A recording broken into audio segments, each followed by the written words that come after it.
আমাদের আজকের গন্তব্য হলো ভারতের সবথেকে প্রাচীন ও বৃহত্তম জাদুঘর ইন্ডিয়ান মিউজিয়াম বা ভারতীয় সংগ্রহালয়, যেটা শুধুমাত্র ভারতেরই নয়, পুরো বিশ্বের এশিয়া প্যাসিফিক রিজিয়নের সবথেকে বড় এবং প্রাচীন জাদুঘর। 1814 সালের 2 ফেব্রুয়ারি এশিয়াটিক সোসাইটির দ্বারা প্রতিষ্ঠিত হয়েছিল এই ইন্ডিয়ান মিউজিয়াম তথা ভারতীয় জাদুঘরটি।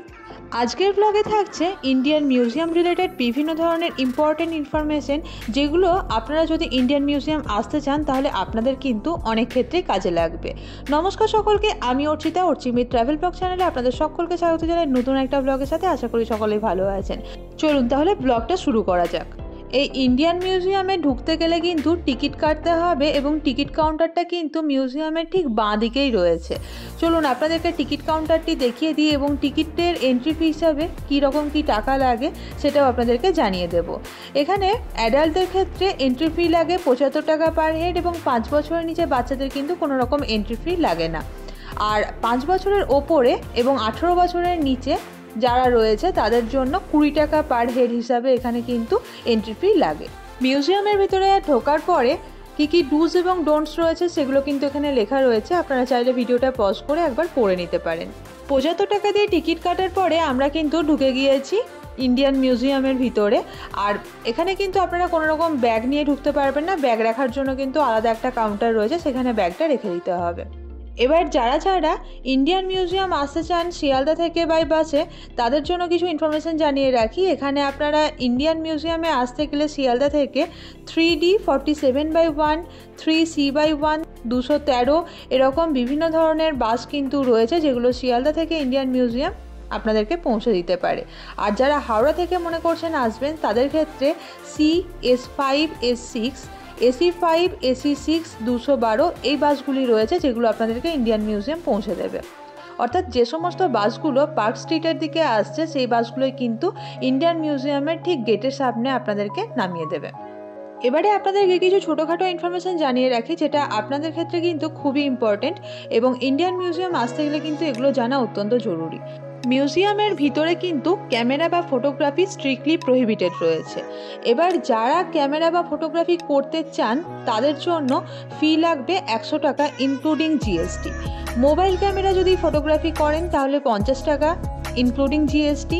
যদি ছোট ভিডিও ক্যামেরার মাধ্যমে আপনারা ভিডিও করতে চান তাহলে 2000 টাকা, এবং যদি আপনারা ক্যামেরা উইথ স্ট্যান্ড ফটোগ্রাফি বা ভিডিওগ্রাফি করতে চান সেক্ষেত্রে কিন্তু 5000 টাকা করে লাগবে। আর এর ভিতরে কিন্তু খুব সুন্দর একটা ক্যাফেটেরিয়া রয়েছে, যেটা দুপুর 12টা থেকে 3টে পর্যন্ত খোলা থাকে। এবারে চলুন আমরা জেনে নিই ইন্ডিয়ান মিউজিয়ামে আসলে আপনারা কি কি দেখতে পাবেন। এখানে বেসিক্যালি 6 রকমের গ্যালারি রয়েছে, যেগুলো হচ্ছে শিল্পকলা, নৃতত্ত্ব, ভূতত্ত্ব, পুরাতত্ত্ব, প্রাণীতত্ত্ব এবং অর্থনৈতিক উদ্ভিজ্জ।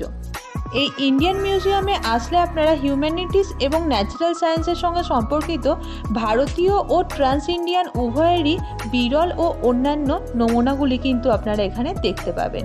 এই মিউজিয়ামের নিচের ফ্লোরে আপনারা দেখতে পাবেন আমাদের ভারতের প্রাচীন সভ্যতার বিভিন্ন কিছু নিদর্শন। তার মধ্যে যেমন ধরুন সিন্ধু সভ্যতা ও আরও বিভিন্ন প্রাচীন সভ্যতার শিলালিপি, সোনা, তামা, রূপা এই সমস্ত মুদ্রা, এছাড়াও পাথরে খচিত আমাদের বিভিন্ন হিন্দু দেবদেবী, যা থেকে আমরা আমাদের পুরাণ সম্পর্কিত অনেক অজানা তথ্য জানতে পারি। এখানে কিন্তু নিচের তলা এবং ওপর তলা মিলে অনেকগুলো গ্যালারি রয়েছে। নিচের তলায় আপনারা বারহুদ, গান্ধারা, বিভিন্ন ধরনের মুদ্রা, এছাড়াও লং আর্কিওলজি, এছাড়াও আমাদের যে মানুষের বিভিন্ন ধরনের সভ্যতার পরিবর্তন হয়েছে সেই সভ্যতাগুলোর নিদর্শন এখানে রয়েছে। তার সঙ্গে সঙ্গে কিন্তু আরও বিভিন্ন ধরনের জিনিস ওখানে আপনারা দেখতে পাবেন। আর ওপরের তলাতে আছে রকস এবং মিনারেলস, টেরাকোটা এবং বিভিন্ন ধরনের আঁকার যে জিনিসগুলো রয়েছে, যেমন যামিনী রয়ের আঁকা এবং আরও বিভিন্ন ধরনের নামকরা শিল্পীর আঁকা এখানে আপনারা দেখতে পাবেন। এছাড়া জীবাশ্ম রয়েছে, পেন্টিং রয়েছে, ইজিপ্টের যে সমস্ত মমির বা আরও বিভিন্ন জিনিস রয়েছে সেই একটা গ্যালারি রয়েছে। তাছাড়াও পাখি, বিভিন্ন ধরনের সরীসৃপ, মাছ এই সমস্ত একটা গ্যালারিও কিন্তু রয়েছে। এছাড়াও আপনারা টেক্সটাইল এবং ডেকোরেটিভ আর্টের রয়েছে, এছাড়াও ম্যামাল, ইন্ডাস্ট্রিয়াল, বোটানি এবং ইনসেক্টের বিভিন্ন কিছু আপনারা কিন্তু দেখতে পাবেন এখানে আসলে। তবে আমরা যখন গিয়েছিলাম তখন দেখলাম কিছু কিছু গ্যালারি আন্ডার রিনোভেশন রয়েছে বলে আমাদের ভিজিটারদের জন্য কিন্তু বন্ধ রয়েছে।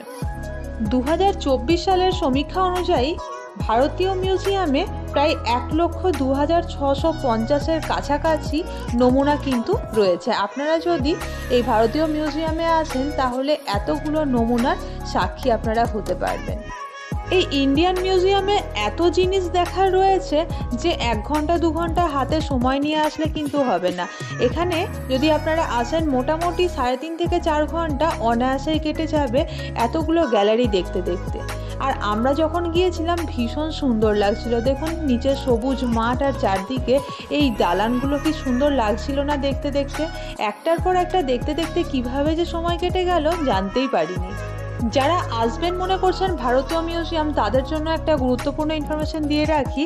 ভারতীয় মিউজিয়াম কিন্তু সোমবার ও বিভিন্ন পাবলিক হলিডে বা ছুটির দিনগুলোতে কিন্তু বন্ধ থাকে।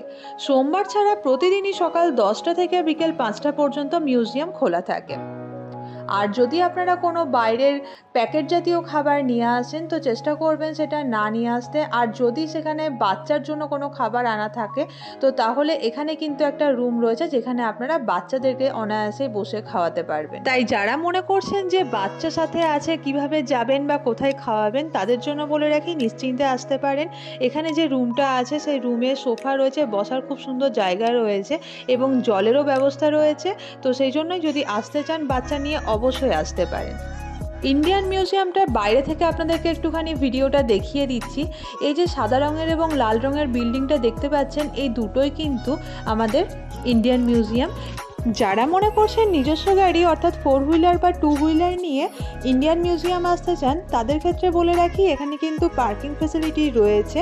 ঘন্টায় 20 টাকা করে পার্কিং চার্জেস নিয়ে থাকে।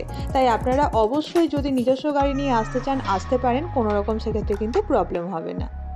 আশা করছি আজকের এই ব্লগটা আপনাদের ইনফরমেটিভ লাগলো।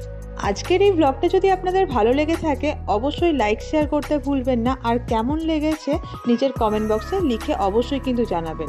আর যদি কিছু আপনাদের জানার থাকে সেটাও কিন্তু কমেন্ট বক্সে লিখে জানাবেন। আমি অবশ্যই চেষ্টা করব আপনাদেরকে সাহায্য করার। ভালো থাকবেন।